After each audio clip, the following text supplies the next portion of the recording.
Hi guys, I decided today that I would do a little unboxing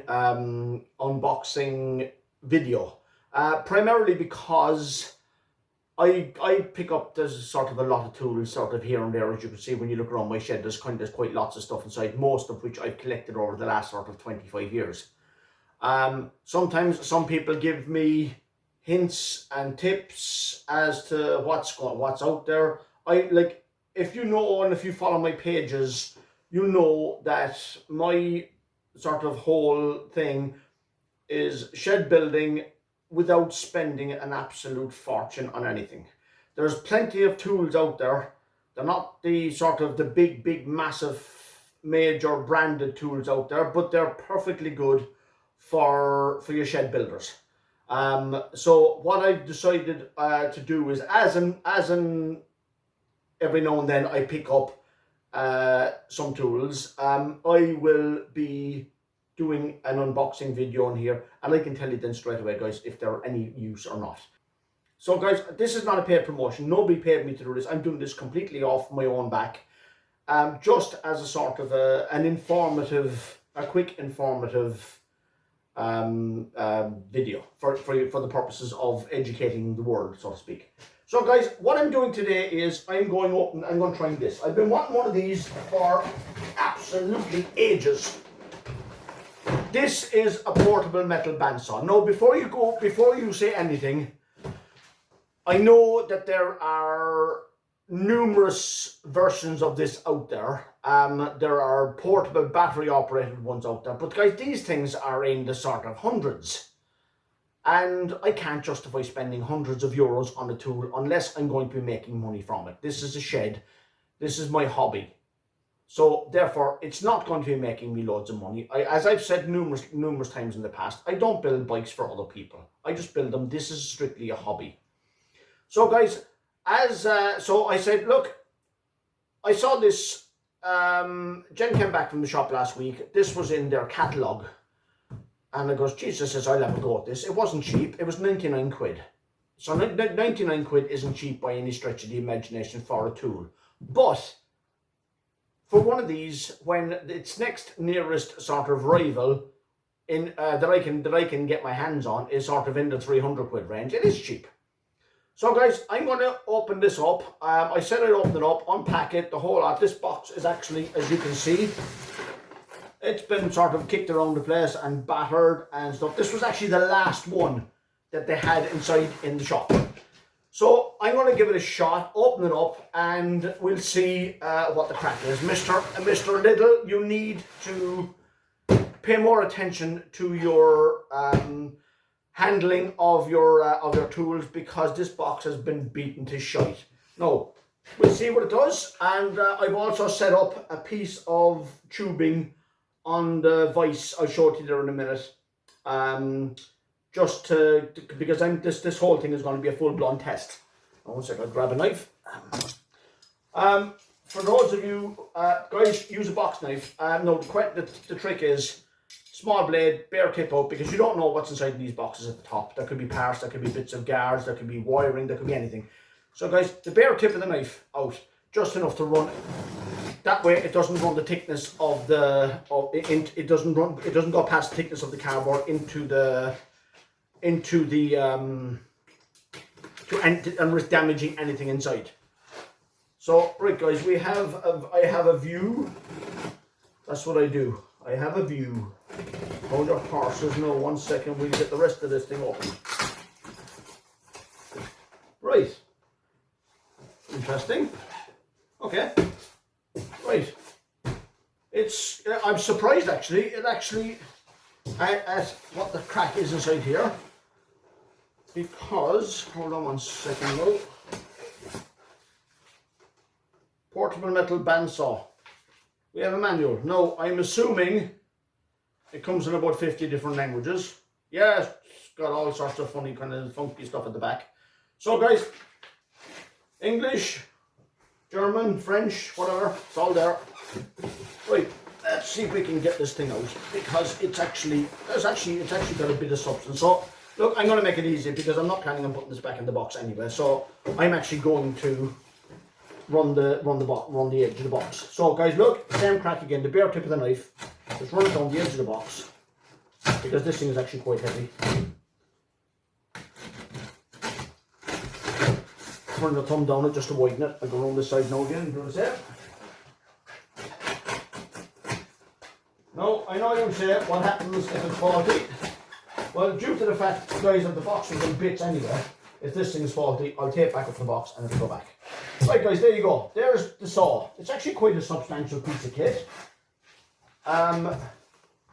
The what's called here is broken. The polystyrene here is broken, but for the most part, it's all there. So, and it's not the lightest piece of equipment in the world.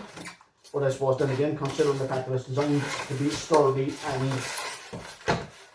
cut large pieces of metal, I'm not surprised. So 1 second now, I'll just chuck this box out of the way and I'll see what the crack is. 1 second now. I'll just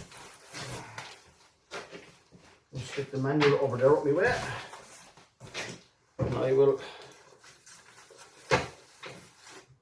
lift this over the way. We can chuck the box over there. Get hold of it. Right, that's the box on. Okay guys, there you have it. This is the saw. Now, I'll give a quick rotation as you see it. You have a vise. 1 second now. There is a vise here on it. Now, it's got, I'll tip it forward there just so as you can see. It's got 4 of these holes. Now, I'm assuming these are for mounting to a bench. And not only that, but I will, 1 second now, I'll unwind the cord now because I don't want to risk damaging the cord. If I can get the bloody thing out, because this seems to be, well, Mr. Whoever. There we go. There we go. No, there we go. There's the cord over the way. No, it seems to be, I'm only looking around now because I'm still trying to figure out what I'm looking at. There's a clamp. Right, there's a clamp that goes on here.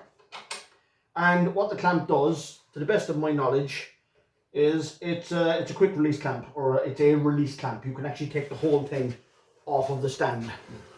Now you'll have to pardon me guys now because I have no clue. This is the first time I've had one of these, so I have no clue how this, in terms of how it's mounting or anything like that. So we'll start with the easiest part.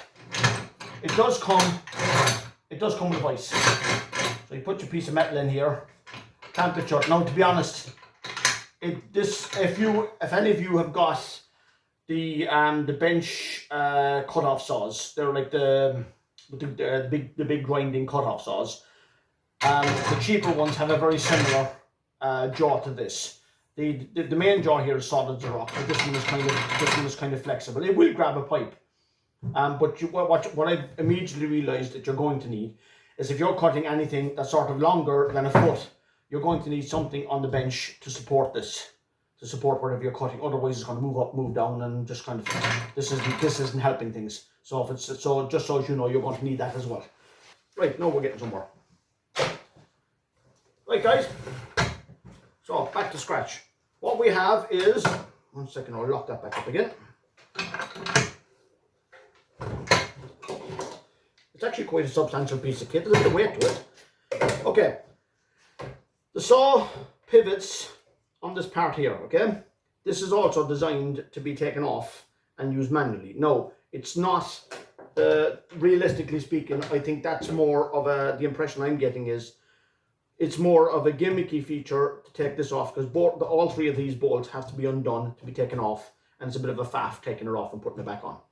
No, to unlock it, all you do is pull this pin. There's loads of other orange or red sort of buttons and whatever outside there, but there you go, up and down. Now, here's another thing I've noticed. On a bandsaw, there is a tension setting which allows this thing to come up and down slowly. So I've got to sort of do something with that because I don't see any. And the last thing you want is this slamming down, because it's going to damage your blade. So that's, to my mind, that's not a good thing. Okay, but other than that, we have a pull trigger here. Doesn't seem to have a locking function on it, so you're going to have to keep your finger on the trigger at all times. You have, one second now, there is a couple of other functions on there. There's a couple of other functions on there which they show you. One of which is a light.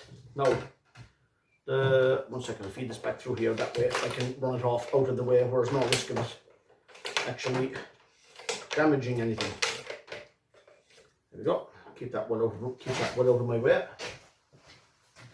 There should, again, the same thing again, when you're not using it. Oh, there it is. I was going to say there should be somewhere for the cable. There's one there, which is good. At least that way it'll pin the cable there and get the cable out my way. So guys, what I'm going to do now is I'm going to get a lead. I've got one here.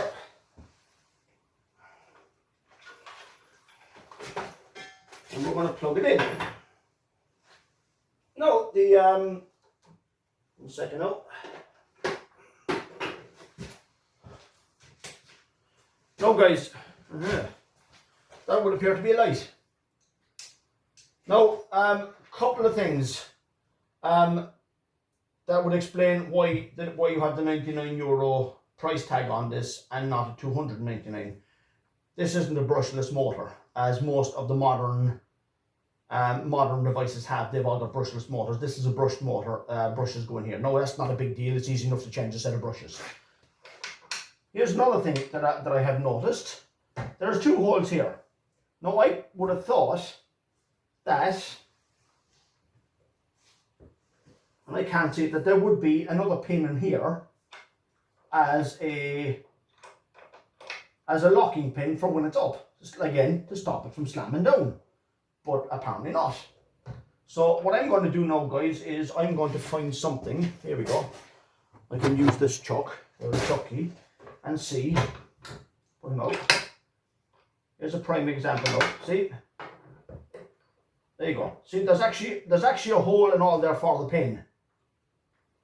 For a pin to go in there, but for some reason or other they haven't included one. So now, what I'm going to do is I am going to get myself a light piece of metal, not a heavy piece. I have a piece of old crappy pipe here that I was using for when I was practicing my TIG welding. So we will get my old chuck key. And I'll put him back up there again. Here's a prime example now. If I don't have that in there, I'm going to try and put this in here and try and clamp it all down with one hand, which is bloody stupid because you can't get anything right. So put him in there. That'll hold him. Your hand's free then. So you can just put that in there, hold it in place, put that back in there. That's one of those sort of quick release jobbies where when you put this back down, it clamps back on the thread again, and you can squeeze the clamp. No, that's all set. No, I'm not using any coolant on this. This is actually quite light pipe. So look, we'll give it a go. I have a set on number 3.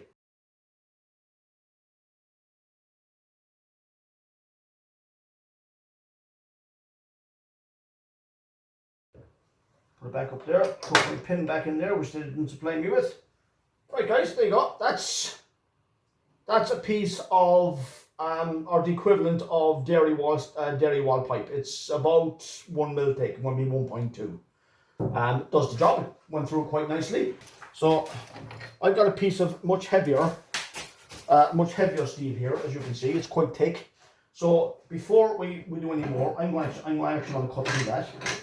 Again, same crack again, just to give you an idea of how good this is. Then I will go through and check the blade, and we'll see where we go from there.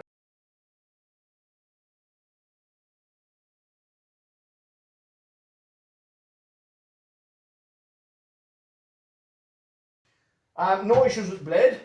Blade's fine, the teeth are fine. Okay guys, so there you go. €99 in Lidl. You can buy them online, and it's actually quite good. There's a lever at the back here, guys. I'll show it to you now in 2 seconds. It's actually very, very big, but I suppose that's understandable as it's brand new. Undo this guy, and that will put him down. 1 second, no, that should actually turn. Undo this guy. Where are we going? Take out this. Okay, there we go. And bring him down. And what you can do then is you can turn through to 45 degrees. There you go. You can go, this goes all the way around. It's actually really stiff. So I must take this apart. And you need, because there's lots of powder coating on it, but that will give you an idea of what you're doing. So that will give you basically your 45 degree cut. So guys, the story is, and what you do is when you get your to the angle that you need, you're locking it back in place. Again, I don't like this because, as you can see, it can be pushed all the way back in and it's just interfering with the saw. So what I would suggest you do is, these are all Allen bolts. You can either change them and put an Allen key in there, which would actually be on, oh, hang on a second, that's a bit weird. It's actually got a spring-loaded mechanism which actually allows you to move it out of the way, but still. Okay, anyway, getting back to it.